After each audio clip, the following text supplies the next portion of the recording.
So it's Saturday and Back in the warehouse. living the warehouse dream. Living the dream. Working every weekend. And didn't go to the book fair yesterday. You did, I didn't.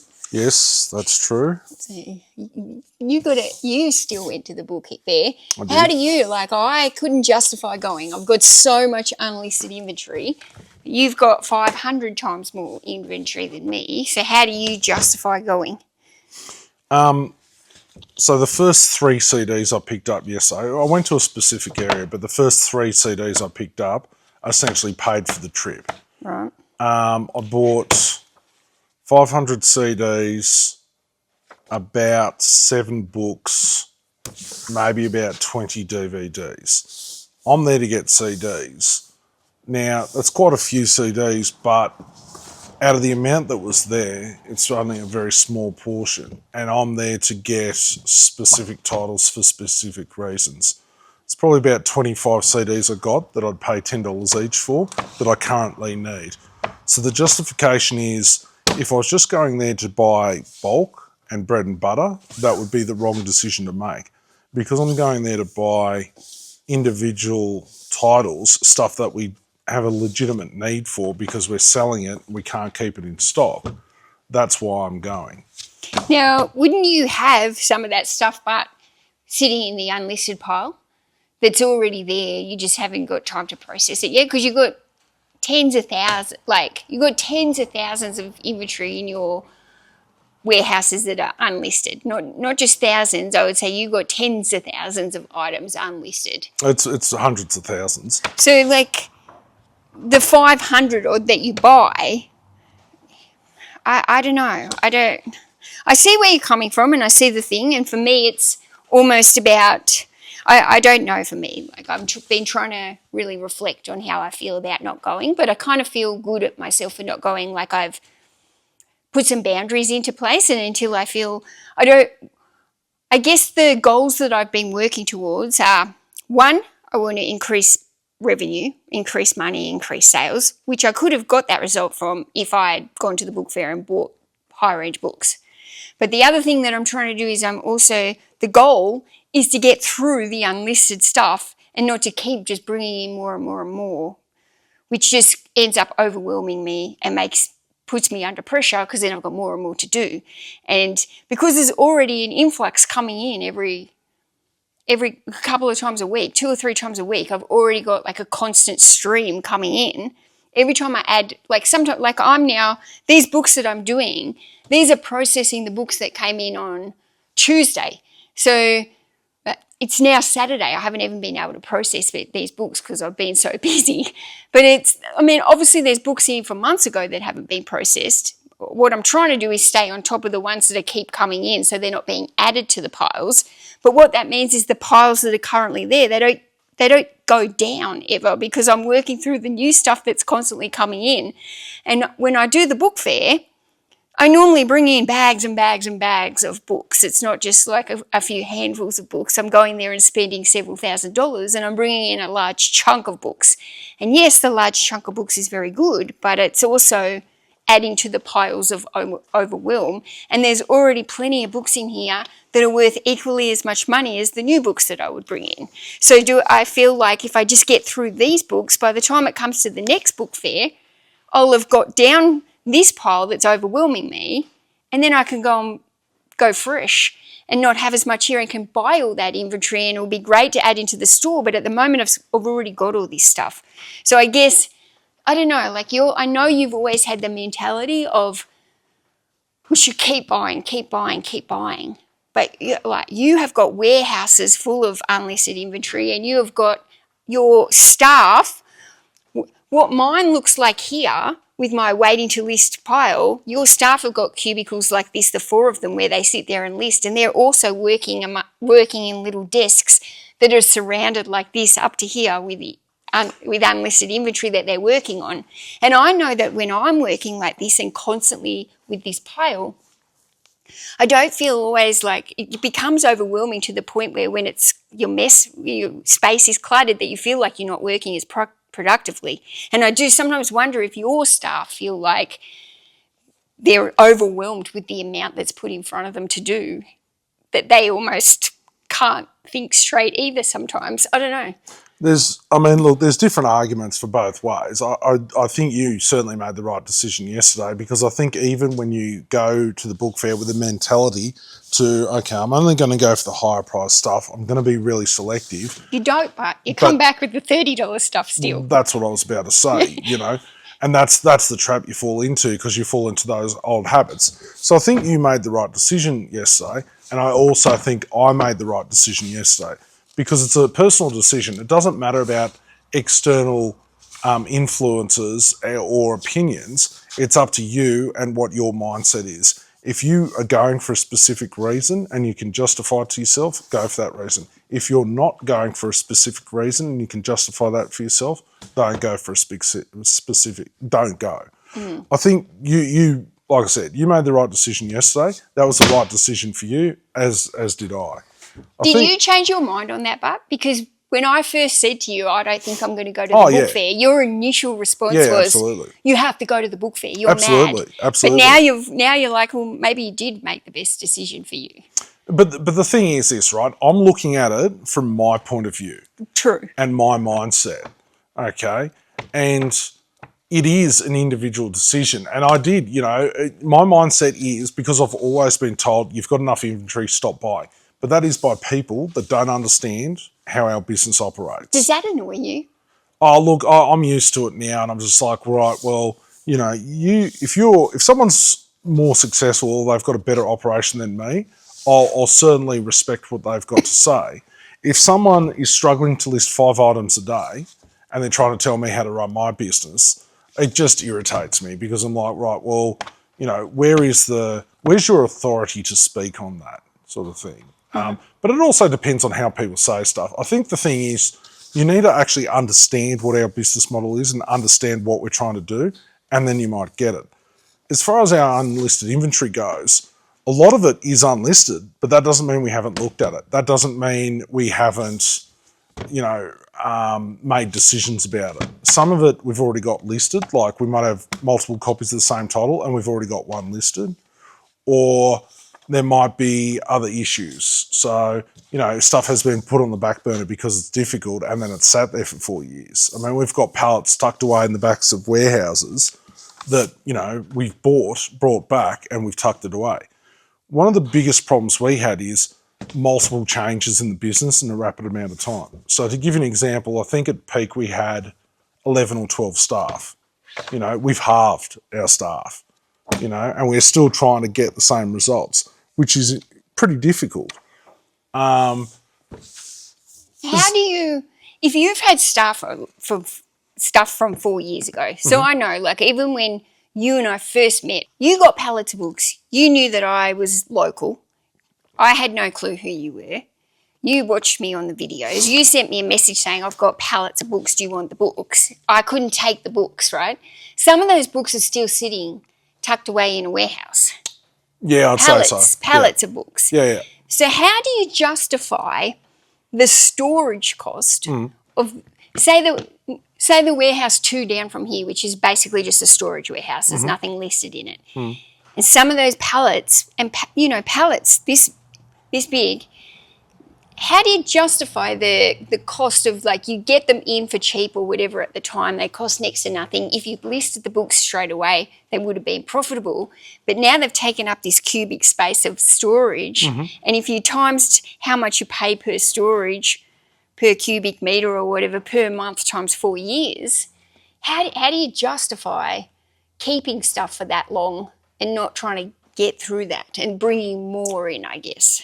The idea is there are consistent mind shift changes and consistent improvements in the business, but I'm dealing with a whole bunch of other problems, and it all gets thrown into a priority system, and I tackle things as they need to be tackled.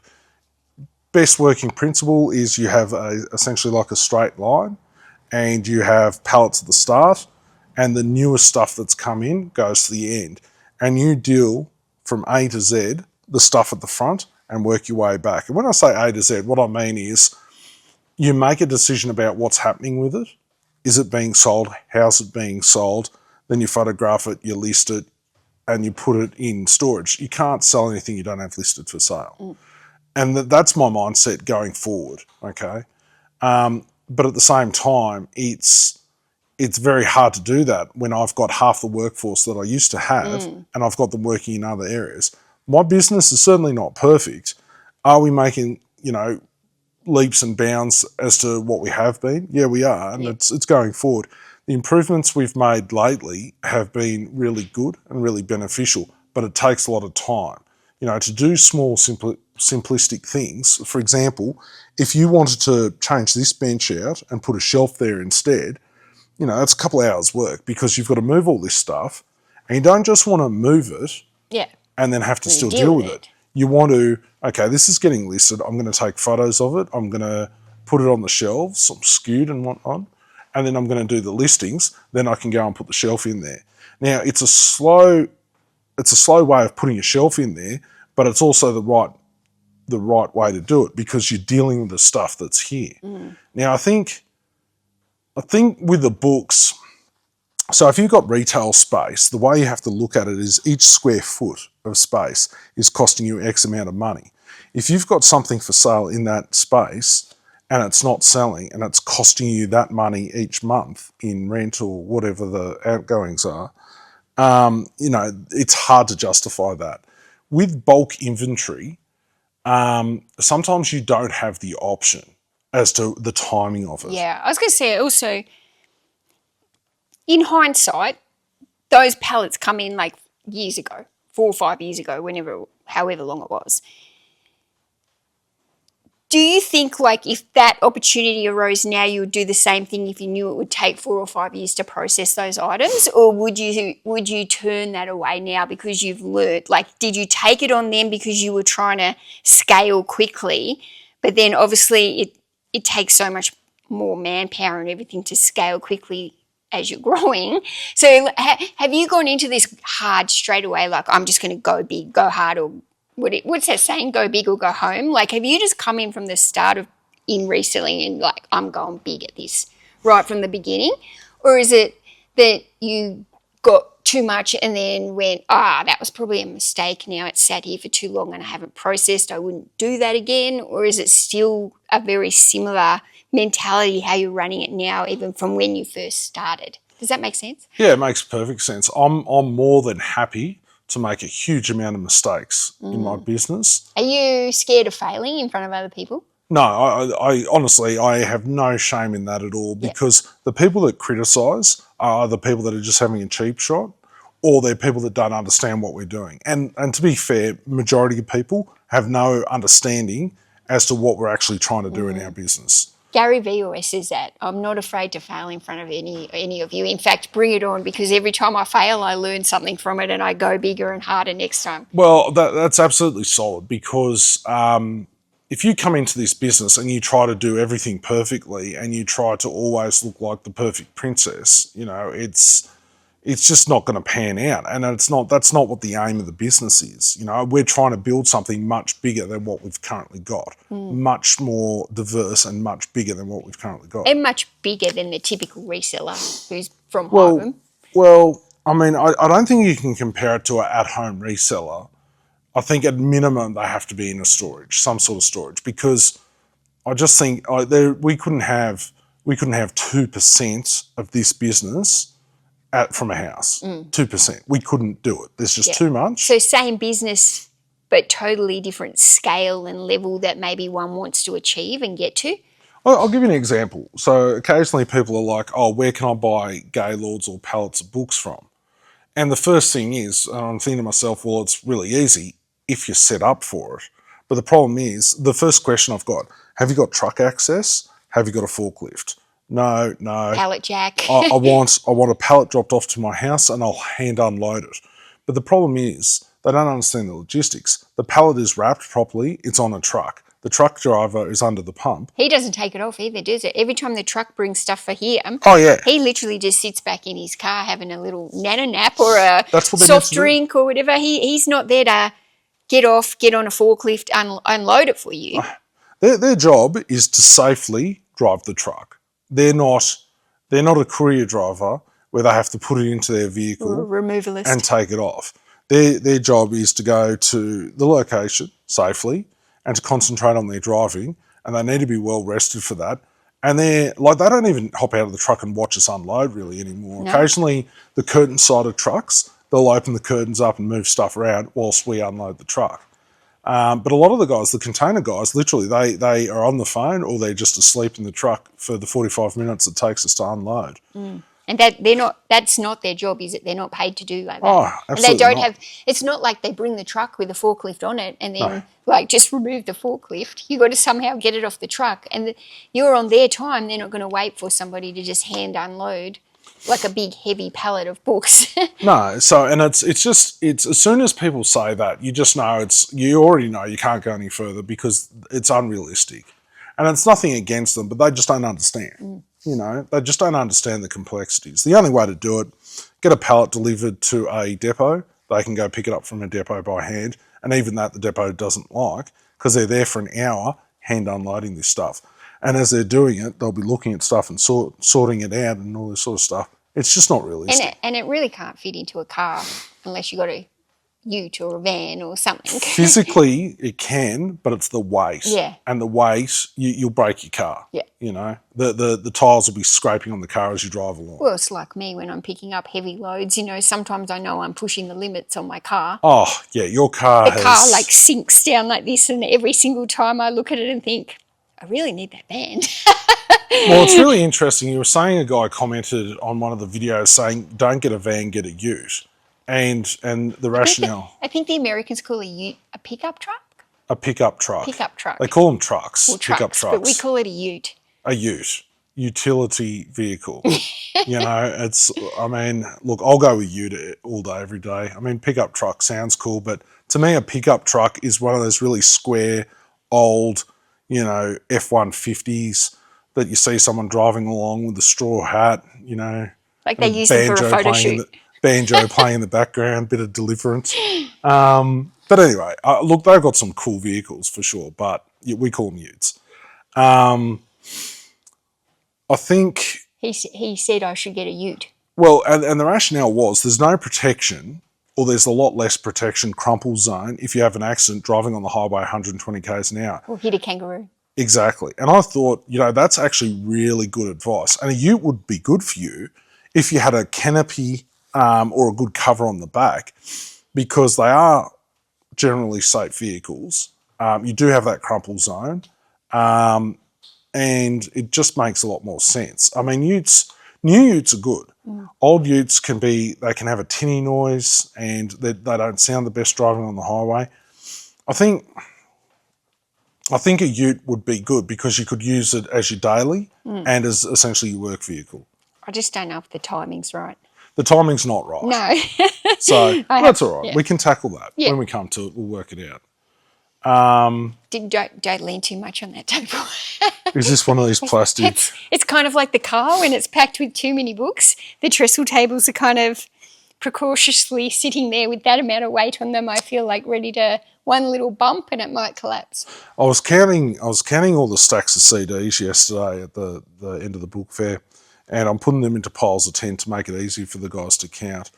And I'm looking at the table, and I'm like, okay, I can tell. Like, you can tell it's okay. You know, it starts to bow, and there's a certain point where you go, okay, now I'm concerned about it. And I'm thinking to myself, I'm going to have to guard this table, because if anyone comes over and suddenly puts a giant heavy box of books on it, oh yeah, and I'd cry. They'd be tears. Every time I add another pile of books to this, I'm like... I mean, these tables are good. They're strong. You just got to make sure those locks for the legs are locked in place so it doesn't crumple on you. They're good if you set them up as a temporary thing and then alleviate it straight away. Get rid of it. Whereas I've set them up as a temporary thing and sat things on there for months, so it becomes almost like a permanent structure that I didn't want there in that position. So that it is what it is. It happens. I mean, today, technically day off. Not that you get days off. You don't get days off in this business. I'm so behind in my listing. I just need to keep photographing to keep listing. But the benefit of not going to the book fair yesterday was, and I mean, here's the thing, right? You're pumping a video out every day, and you're also doing doing listings as and when you can. Now, you don't have this extra inventory that's come in that's clogging up the space, and so you can concentrate on what it is you're doing. So you can work through your photos of this, skew them, put them on the shelves, they're gone from here and they're ready for listing, you know, and that's good, that's progression. Well, it's kind of, there's also that I didn't want to lose momentum either. I felt like if I go to the book fair, I'm there for hours and hours and hours. Yeah. I already know going to book fairs from past experiences, I find them very hard to film at, and I normally don't film on the first day of a book fair. Yep. I normally go there source hard. Yep. My eyes are down on the books. I'm Yep. not there trying to film.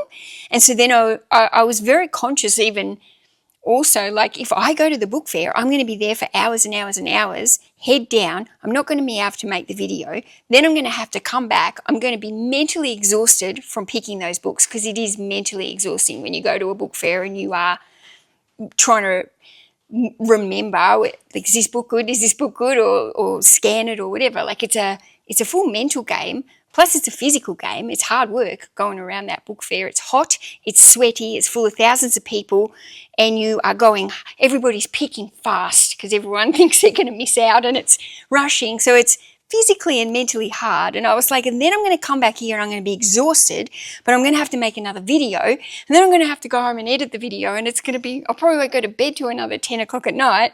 And I'm pretty tired to be going to bed doing long days like that at the moment. So there was that, also that, maybe that fear of I don't want to miss the momentum on the videos, because I'm really enjoying the videos. It's taken me a few weeks to get into this flow, and some days have been harder than others, but I've really challenged myself to step that up and keep that habit.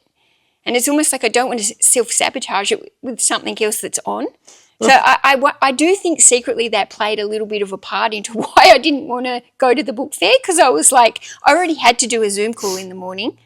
I already had another haul to pick up. So on Fridays, I don't even get out here generally till nearly 12 o'clock. And so it was like, by the time I'd go there and I was just like, if I do this book fair, I possibly might miss my video day. And I know everyone else will be going, it doesn't matter, you can miss a day. But for me, like, it's the momentum that's keeping me going, and it's the momentum that's keeping me inspired and energized. And I know in the past when I lose that momentum, it can be hard to get back. It's real simple. At the end of the day, it's your life, it's your decision, and it's your set of priorities. My mindset doesn't differ from what my mindset is. I went to a garage sale this morning. And I got you a small stack of books. We went out to breakfast. Yep. We went to the tip shop. That was interesting. It was drama. If I'd had the camera out, I could have had the big YouTube title, "Drama at the Tip Shop, the Police Came." So that was interesting. So we turned up, and the tip shop's new, and it's only small, and there's only a small amount of people here that are really passionate about being there. First thing in the morning when it opens. So we rocked up at 5 to 10, it opens at 10. Doors were already open, people were already inside. And there was a weird vibe. And I walk in and there's a regular guy there that buys DVDs, and he's looking for a lot of CDs. Lucky I know a guy. And he goes, "Oh, you missed the drama." And I'm like, "Oh, what happened?" And he goes, "I'll tell you in a minute." And so I'm just walking around. There's a lady that was really upset there, and she was speaking to someone and getting consoled a bit. And she was good. And what she was saying was, it's just the adrenaline, and I'm really upset. And it's like when you get that adrenaline from conflict, a lot of the time you'll go and throw up. A lot of the time you'll be really upset, and the emotions are really going. Shaking. And you just need to bring yourself down. And it just takes a little bit of time. Completely understandable. And then I'm hearing other people in there talking about this, whatever's just happened. And I'm like, and this lady's going, "The police are on the way." And I'm like, must have been pretty full on. What happened was there were 5 or 8 people lined up at the door waiting for it to open up. And it opens up and the first person walks in first. It makes a 2-second difference. At a book fair where there's 2,000 people. Yeah, it's very different than half a dozen in like a small town little shop. It can take 20 minutes to get through that line, and you can source a lot in 20 minutes if you know what you're doing. And what happened was, so everyone was lined up, carload of some people turned up, and they've gone straight to the front of the line, and someone said, "There's a line." and he's then threatened them with violence. Is there something wrong with I'm the just microphone? looking at Mike. I don't know if it's on. Well, do you want to check it? Can't see a line. Oh, there it is. Sorry. Okay. We're good? We're good. Sorry, I just panicked. Don't want to panic over the microphone. So these guys have threatened someone in the line with violence. You know, I'll punch your head in. And then someone else and I know these guys, and they're pretty calm people. And this other guy, very calm guy, goes, come on, mate, you know, we're all here waiting. And he goes, I'll punch your head in as well. And what this lady was upset about is that these guys have threatened violence. And it's absurd. Why should they be turning up to a tip shop threatening violence because they're wanting to push in front of other people? Yeah, they want the first in, best dress, but there's not even that. It's only a new shop. There's hardly anything in it still. Well, that's right. And from week to week, there's a handful of different things that come out. Like and maybe that's what's added the pressure. There's only a small handful of new things that are coming out every week, so they've got to be first in. And because I was thinking they got to be resellers to be first in like that, but we've never seen them around the traps. No, and I've seen resellers act badly before. I saw some drama at the book fair yesterday, and I was standing next to two guys having an argument, and I'm thinking to myself, I was ready to tell them both to get stuffed because I'm having to listen to their petty argument. And I'm like, oh, you know, I'm trying to concentrate. I don't want to listen to this rubbish. I'm just like, I'll just leave it. And you see some bad behaviour with resellers, but normally it doesn't come to threats and it doesn't come to violence, and nor should it. But anyway, so that was fun. So we got a couple of things at the tip shop, or I think I got a couple of things at the tip shop. I got nothing. You got nothing? No. All right, very good. Then we went past one of the op shops, got a couple of things there. And this is my point. You don't need to be buying volume, but because what we're looking for is supply and demand, the supply is in demand because it's harder to find, in good condition, at the right price. So that is where my mentality comes from, that you always have to be buying. But here's the clinch to that. You need to be buying the right volume to suit you and your operation, and you need to be buying the right stuff. And you need to follow your own principles and your own rules. Don't just go somewhere, and because there's nothing there that meets your metrics, you all of a sudden feel the need to buy stuff to pay for the trip. I've fallen into that trap before. If you buy something that you know it's a lower margin, but I know I can sell it, I can't keep that title in stock, on that basis I'll buy it. Or, for example, with those Folio Society books you saw advertised a while ago, you can't, in my mind, you can't pass up those opportunities. I think if it's the right stuff at the right price, you need to go for it. Why are you laughing? Because you know those folio books that I saw how many months ago? 3? No. 2. You mean like 9 months ago? Are we thinking of the same lot? The ones that I drove to Yass for? Yeah. That's at least 9 months ago. Right. There's a video on it. It's got to be at least 9 months ago. Didn't think it was that long ago, but okay. Where are they? Oh, those blue ones down there. That's how long they've been sitting there. So you know what? I made a video on those. I was excited. They were worth hundreds of dollars, and I came in. I'm like, I bought these for like $50. They're worth hundreds of dollars. They got shoved on that thing. They're worth hundreds of dollars, and they're still sitting there. And I looked at them the other day, and I was like, I can't believe some of the stuff that's on these shelves. Yep. And this is where it comes into me trying to justify it and go, if I went to the book fair and saw them there, I'd be super, oh, yes, look at these. But then they just get shoved around because it's like, okay, well, I'm not up to these yet because I've got to process these ones that have just come in and they're on the packing bench, so I better move the ones on the packing bench here and deal with these quick.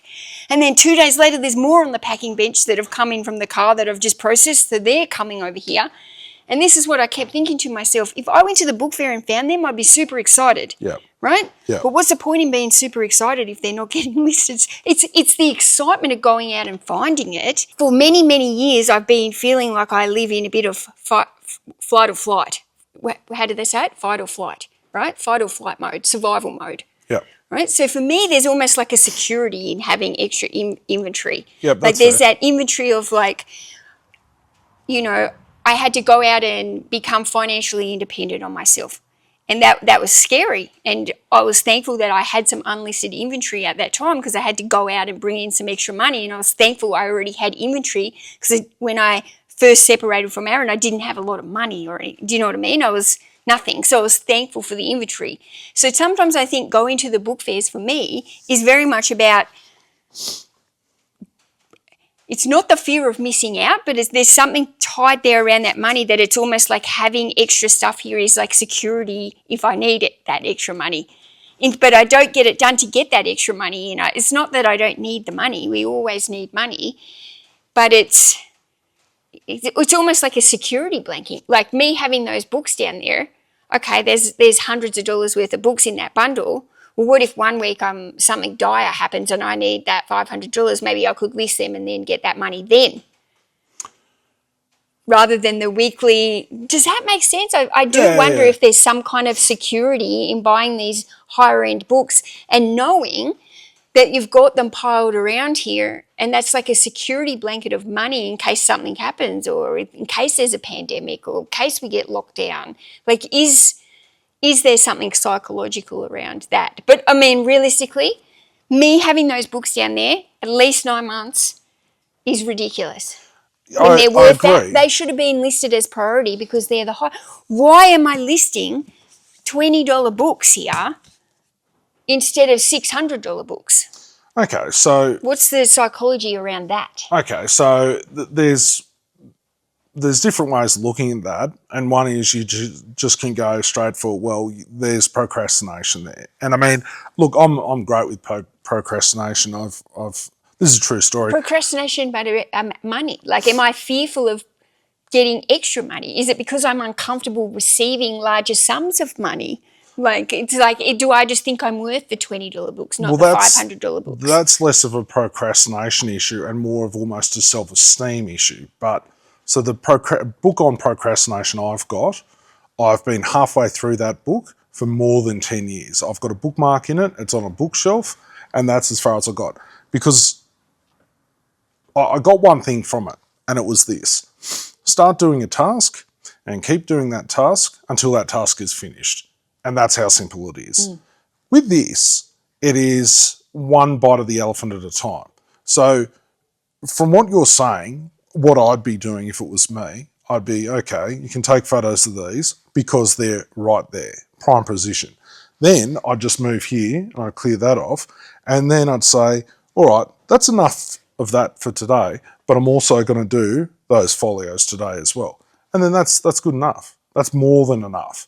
You know, the other stuff can wait. To me, this is right here, so it makes more sense to do that than going for those. Yeah. But this keeps getting cleared, and I keep restocking it. But that's the purpose of that. It is, but I'm restocking it with $20 books instead of restocking it with the bundles that are worth $40, $50, $60, $500. Okay, and I don't understand why I do this constantly. Okay, so these are individual listings. Sure. So they're quicker and easier to list than a bundle. A little bit, like I make out it takes so much longer. The time of length that it takes is the wrapping with the plastic, which really isn't an excuse. There's the wrapping, there's additional work in the listing, there's finding additional space on shelves to put that listed inventory. A one singular book or a pile of books that you can spread on a shelf is easier than bundles. Sure, but the bundle aisle's got heaps of rooms on the shelves because I haven't listed as many of them. So you could come into your business and you could say, right, I'm going to list all the most expensive stuff first, because a lot of the time it might take longer to sell because you're waiting for the right person to find it based on it's more expensive, etc., etc. It could also sell quicker because it's more sought after because of the supply demand. To me, having a mixture makes sense. A mixture of a bit of the good and a bit of the less desirable. And that's what I do when I'm listing. I'll list a bit of stuff that if I'm passionate about it and interested in it, I'm right into it, I'll list and list and list. No problem. If it's something that's boring, low value, just there's no interest in it, it's a drain and it takes more energy. And I think the way to do that is to do a combination of less desirable and more desirable. But it's like that book you found on the table up the back, the Bush Tucker book by Les Hiddens. And that wasn't And how much was a hard that? book to procrastinate. Well, it was just stuck there in a pile because it wasn't that I was procrastinating on that book. I was procrastinating on the entire pile as a whole. Yeah. And that's a little bit like this. I know when once I've done the photos and put it away, one, I feel good that it's gone. Two, when I'm actually do the listing, I'm like, oh, that was a good listing. That's worth more. And then when it sells, I'm happy as well when it sells. So I don't understand when I get these multiple dopamine rushes from, yes, the area is clean. Yes, I've just listed something higher. Yes, I've sold it and made this extra money. I really don't understand why I procrastinate on getting that stuff listed instead of this. I really don't understand my own mentality sometimes. It would be detrimental for you and your operation to go through here and pick out all the really high value items and list all of those. And then only have low stuff. Exactly. But yeah. So I think the way you're doing it, you're achieving a lot and it's getting better. And it's as long as there's progression, personal progression and progression in your business, I don't think you should feel like it's detrimental or it's going backward. But I think, for example, if we got a phone call tomorrow and said, okay, we've got a truckload of books, and we've had this recently and we've had to say no. Mm-hmm. And that's been a joint decision. And on one hand, I remember the same thing happened last year, and again I said no, and then I said to you afterwards I regretted it. We regretted not taking the big Did you regret that as well? Maybe at the time there was a little bit of like the fear of we turned down a deal that was a very large deal and one that we've done in the past. Yeah. We turned it down because we both had a lot of inventory. I was also in that stage feeling very overwhelmed, and I think there was a little bit of regret afterwards as well, mainly for the fear of we might not get asked to have that deal again next year and someone else might get it, and we might be in a position next year where we were ready to take it. Whereas last year when it came around, we were both like, we've got so much going on, we really don't need this. Yeah. So, but next year when it comes around, if we knock it back now, we might not get it this year, and then we might regret that because we both needed it. But it's come around 12 months later, and it's still not for another month or two away. We're having to think about that process now, but looking where we are currently, how far away, what are we going to be in a month or two, or whenever it is, a couple months away, that it would come up, arise. But I can't see myself being too much more less than what I've got, because even though I'm trying to list like 420 a week, there's several 400 coming in a week at the same time as well. So my actual piles of what needs to be listed even at 420 isn't decreasing overly. Like when I do the bundles, it decreases a little bit more because like that whole stack is 2 bundles, right? And then there's a stack of DVDs there and a stack there, right? Hold on. What DVDs? But yeah, you can probably, ooh. What are you interested in there? The Snakes of Australia. It's an interesting little book. No dust cover. Actually, the dust cover was in there. I put it in there. It was just really, like, torn. Is that a red belly black snake? Yeah. Yes, it is. Now, we're being distracted.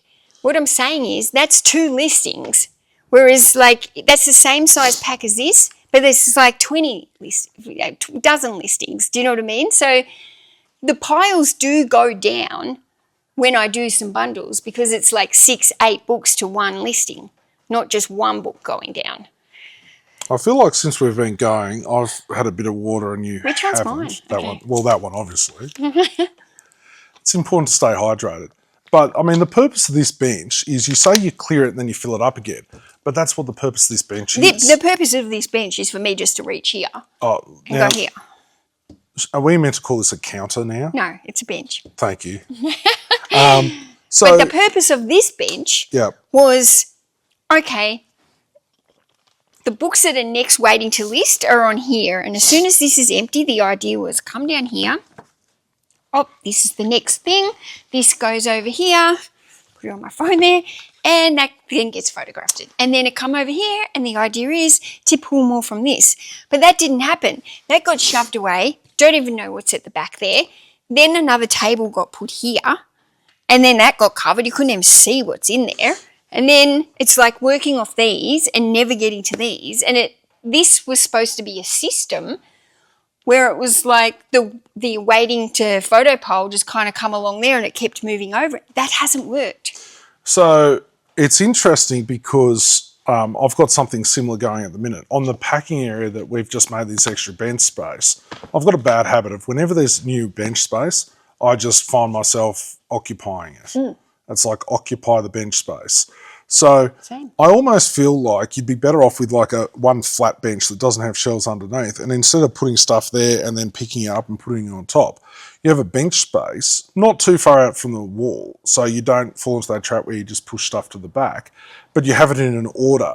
So you have a pile like this and then 5 other piles like that. That's your first pile to photograph, and you just work your way through that pile. And once you've worked your way through that pile, you start again. So there's ways of setting up your environment to help be conducive to what you're trying to achieve. Yeah. And I think that's something both of us need to work more on. And it's much easier said than done. I think the thing is, because the sorting area is a mess, right? If everything was good, if everything stayed over in that area until it came to the photo area, and it only came here when it was time to be photographed. Yep. Then it's almost like, okay, I'm going to list my 60 things. I'm going to go over there. I'm going to pick my 60 things. 20 of them are going to be bundles, 40 individual. Let's put the 60 things here. The 20 bundles can all line up there. The 40 books can line up here. Photograph, clear space. Tomorrow come in and do it. That's always what the goal is. But when there's books that are constantly coming in all the time and you haven't had a time to kind of get the piles down there, it's easy. Like the new hauls come in, they sit on my packing benches there. I obviously don't keep them on the packing benches because I use those every day for the packing. So on the weekend, it tends to gather a little bit there, or maybe on a Wednesday, sometimes it gathers at half the end. But it's like, realistically, that stuff should be going into the waiting area, not just immediately jumping the queue and coming over here. I think that's the problem. The new stuff coming in is jumping the queue because they don't want to add it to the piles. But then all it does is mean that these piles don't get a chance to get done, and this area never gets a chance to be cleaned up. Okay, so it'd be a lot easier for you if you weren't doing... So in your business, you wear multiple hats, and in your life, you wear 10 times more hats than that. You've got your family, you've got this business, you've got YouTube, you've got me, you've got spending energy paying me out about spilling food on my shirts constantly. And it all takes time. If all you were doing was this was your 9 to 5, and all you did all day, every day was come in here and just fixate and concentrate on this business, totally different. It would be totally different. Okay. I remember when I went, so I've run my business full-time hours for years and years and years, but for a long time I also had a full-time job that worked on shift work, and it worked on 12-hour shifts, and it was an hour drive to work, an hour drive back. And I'd drive in, essentially a shift was 14 hours. I'd come back, I'd be picking and packing orders by myself for 3 hours. I'd go get my token, 6 hours sleep, and I did that for 10 years. And it was really detrimental and really hard. And removing myself from that and then focusing on the business, I say full-time hours, but it was more than that. It sort of went from full-time hours to up to 100 hours a week, and really detrimental. And it was detrimental because this is the sole source of income now, and it takes the fun out of it. So I don't know if you could do this 9 to 5. You'd have to be very disciplined and very okay with doing very repetitive stuff day in, day out. It's all the same. So I think your setup's really good, but I think you also, in some regards, you should be hard on yourself with your systematic approach. But on other ways, you need to look at what you achieved and what you are achieving and be really proud of yourself and very happy with where you're at and how it's going. As far as inventory coming in, it is a really hard juggle, and you've just got to find what works. And it's if you could have, say, 40 books come in a day, you list 40 books a day, you sell 40 books a day, known as Nirvana, fantastic. Not overly realistic in this sort of media setup, because you're going to have days where you have more than 40 come in, you're going to have days when you can't list 40, you're going to have days when you sell more than 40 and less than 40. It just is what it is. I think it is something where you need to say to yourself, you fill this up and then you empty it, but that's what it's designed to do. Come in with an approach, okay, I've got X amount of time and I've got X amount of energy today to do this. So I'm going to do photos of these, and once I'm finished with that, I'm going to go do something else, or I'm going to have a break, or do whatever it is you want to do for the day. But I think it's one of these things where you've just got to balance it for yourself and go, at the minute, I don't need to go and source bread and butter or bulk items. I do need really good items because they're few and far between when they come up, and you need to bite at that. I don't think that's a mistake with the folios. It's a mistake not listing them. Well, yes and no. I think it's a case of what's harder to list, the bread and butter $20 books or the sought after valuable books. Okay, sure, you should list them, but you should also list stuff as it comes in, same as I should. It might take an extra 5 minutes overall, and it's the difference between $20 and hundreds of dollars for 5 minutes. So, okay, so my question is, are you listing those today? Well, Maybe. So I think what I'm going to do is I'm just going to finish this pile. And now, look, I've got a whole lot of storybooks here that are sitting here. I may as well do those. Are those the ones I showed you today? No, these are been sitting here for months. Oh, right. Of course. They've been sitting there for months and months and months. Who knows how long. And then I think I've got other single books over there that I could come and do. And I am conscious. I think there's another thing that I need to think about, because I am conscious that I haven't hit the listing goal this week, right? So it's like I haven't done the quantity of listings. I can't catch up on that quantity by doing bundles. I won't get enough. I won't hit the listing goal. But then those bundles are worth more. So there's that part of me, and this is a downfall of resellers. You don't just want to be hitting the number to hit the number. You don't want to go, I said I was going to do 60 listings, so I'm just going to put 60 cheap crap listings into my store to hit my number. Oh, yeah. And I'm almost at the moment like, I didn't hit my number this week. I've got to do like 300 extra listings. I can't do 300 bundles because I don't have time. Or I just got to do the quick books. And then they're the cheap books. And then it's like, how dumb are you? You're putting the cheap books in instead of, like, you'd be better off to put 50 of the high-end bundles in than 300 low-end books. It's a seesaw, and you've got to balance it out. Okay, so if you're going on and I mean, this is an argument or a discussion that's had a lot, and it's, is your listing goal a 20 listings a day, or is it a dollar amount? And I know a lot of people that do dollar amounts and they stick with that. And I know other people that go for that volume. We tend to go for the volume because that's what we've got. Because it's quicker for us to go, okay, we've done X amount of listings today, than for us to sit there and calculate the dollar amount. That makes no difference to us. I think, again, it's an individual decision in your own business. You decide what works for me in my operation, and that is it, you know. I feel like I'm really good at recognising my own shortfalls and what I'm doing wrong. And mine as well. It's easy on the outside. Like, you can do it as well to mine. It's easy when you're looking from an outside perspective to see how you would do something different. Yeah. Even if your own isn't running perfectly, you know, it's easy to be able to go, well, I do that and I do that. But, like, I've still got mistakes in my own. But it is interesting because I feel like I'm very self-aware of myself and my actions and my feelings and thoughts and stuff.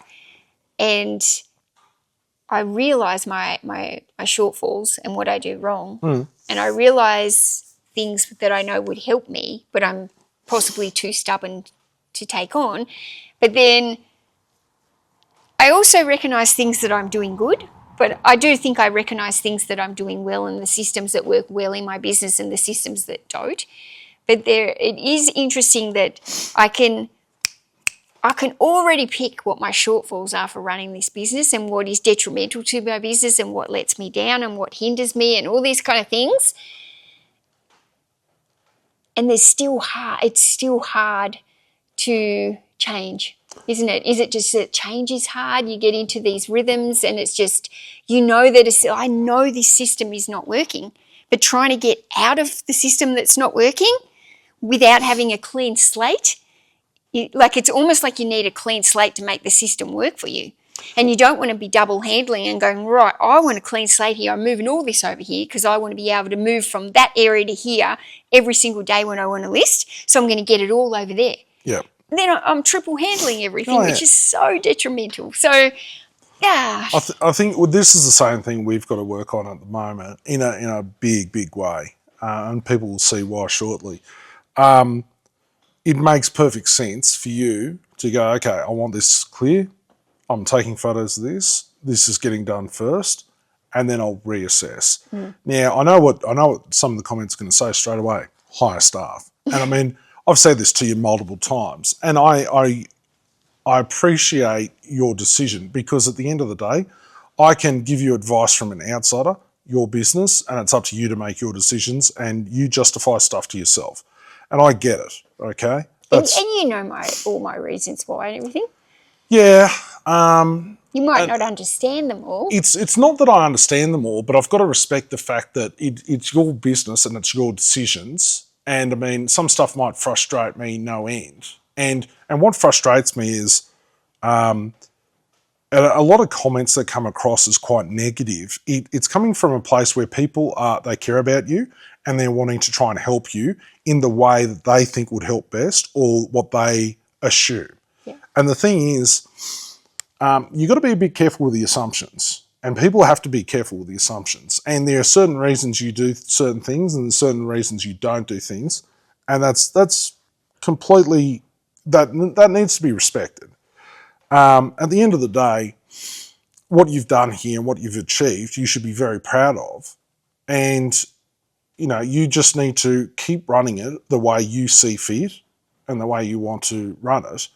If there's some major issue that you don't address yourself, if you ask a question about it, great time for me to pipe up. And it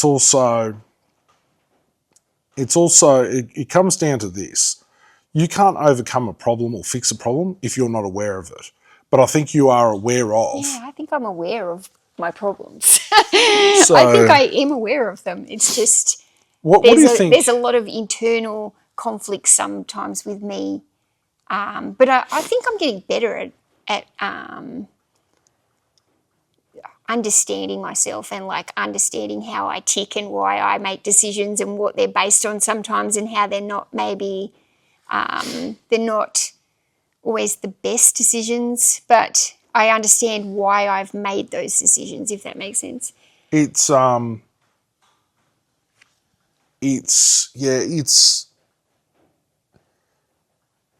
that I want to say the cliche, it's like a journey of self-discovery and it's a reseller journey. But the reality of it is this. When you started reselling, the stuff you'd buy and the way you'd sell it has advanced and changed a lot from when you started. Sure. There's stuff back then you'd pick up that now you wouldn't, based on intel, based on knowledge, based on self-education, okay? And it goes much deeper than that. It's as simple as how you stack books on shelves and to put them upright instead of flat now. But see, I did upright years ago when I was in the storage units. I had to swap. So I'd been flat up like that. Yeah. Then I went to the storage units after I'd many locations. I went to the storage units and stacked them all up that and had a skew system that was like a snake and I'd push them all along to consolidate. The problem with that is I was in storage units. I had no space. And I got to the end and I was like, I can't list one more book because there's not enough space. So there was issues with maybe how fast the sell-through rate was. I wasn't turning over enough stock. I had more stock coming in than the space that I had. And so I had to go back to stacking those books. And then I built the other home garage, which was smaller again. And I had to the idea was I'm going to work back from home. I have to downsize a little bit. And so when I think about that, I didn't have many shelves in that room at all. And then I came out here. I had more shelves, but I was also in that I got to build this business from being a secondary income to a full-time income, and I was in survival mode. I just got to go. Yeah. And then it comes in here, and it's like I've got more space to actually make those more adjustable changes, but it still took a little while before I was in here, and it took the injury before I was like, this is not good for me to be like this. And the business has grown quickly because it kind of was forced to grow quickly to be able to bring in that full-time income and increase the income. But it was like, okay, now it's working, this isn't working, and adjusting back to the up the shelves. But it is interesting that I did that years ago and had to go back to the other method. It's adapting and overcoming. It's recognising things that need to be changed. It's trial and error, and it's a progression. And I think some people would say, mistakes have been made and that was a mistake. But, how bad of a mistake was it is if it's got you to a really good result. If it's got you to realise, okay, this doesn't work for these reasons, I've got to change it, and now look where I'm at. So how bad of a mistake was it? And I mean, it is a real challenging business, and it's a lot harder than people realise. And it's not just about the volume. It's not just about the daily grind. It's about everything. Yeah, you have to be very strategic as well, don't you? The strategy, logistics and the strategy. People don't pay enough mind to the strategy behind what's going on, what you're trying to do. And some people, their strategy is, well, I'm just going to buy low, I'm going to sell high. I'm going to go out on the weekends to yard sales or boot sales or whatever it may be, and I'm going to buy low and then I'm going to sell high. And it's a challenging thing, and it's a challenging environment to work in, and it's just a combination. Like, I used to cop heat from my family, go out and get a job, this isn't making any money. And when I actually showed them the income, that's when, okay, the respect level's gone up, and they go, well, actually, you've got a proper business. And it's like, I mean, I've had a proper business for years, you guys just didn't recognise it. Working my ass off to get it.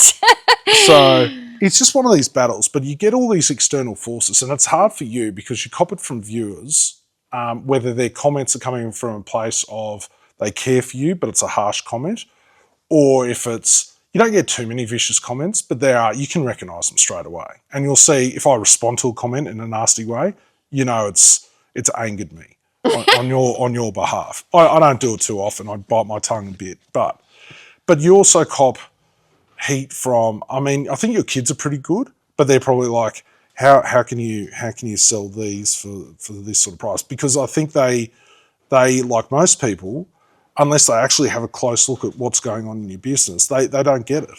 So because they're like, I need a safe, regular income.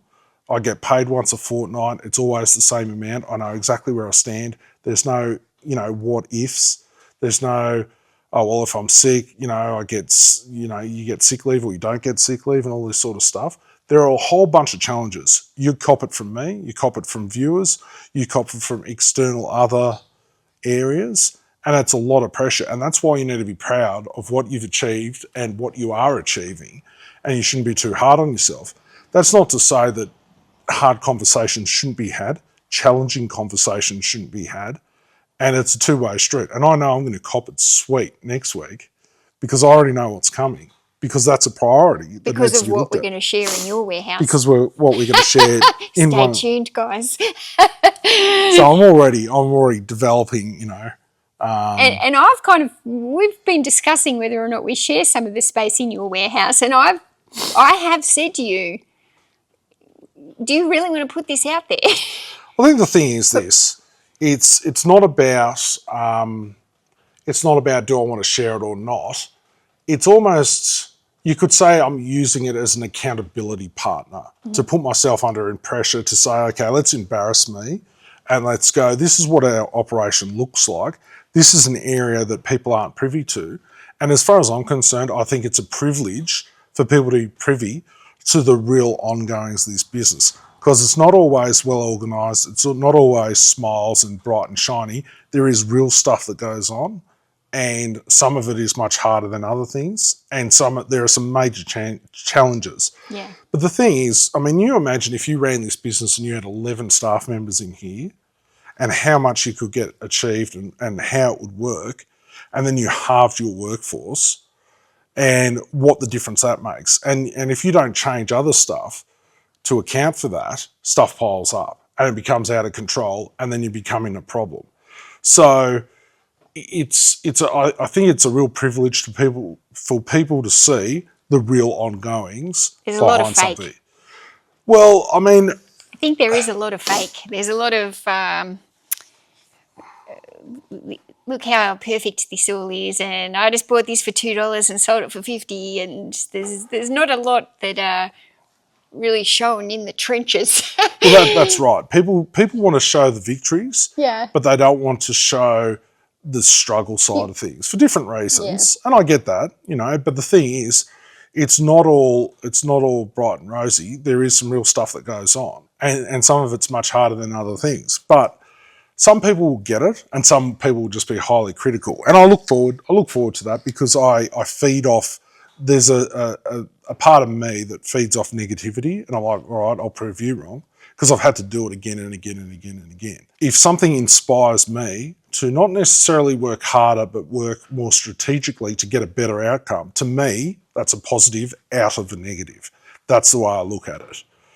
So I think the challenges you've got in here, I think majority of resellers have got. They're not willing to admit to that. They're not willing to show that. And a lot of resellers that do YouTube are very guilty of that. So I think it's really good that you're brave enough to have these conversations and show this stuff. And I think the same goes for me. And I think, like I said, I've got a cop it sweet next week, and I'm looking forward to it. Nice. Right. Coffee? Oh, yeah. See you next week. Next instalment. I'm sweating already. I'm sweating at the thought of sharing it myself. It's hot. You must get this thing off me.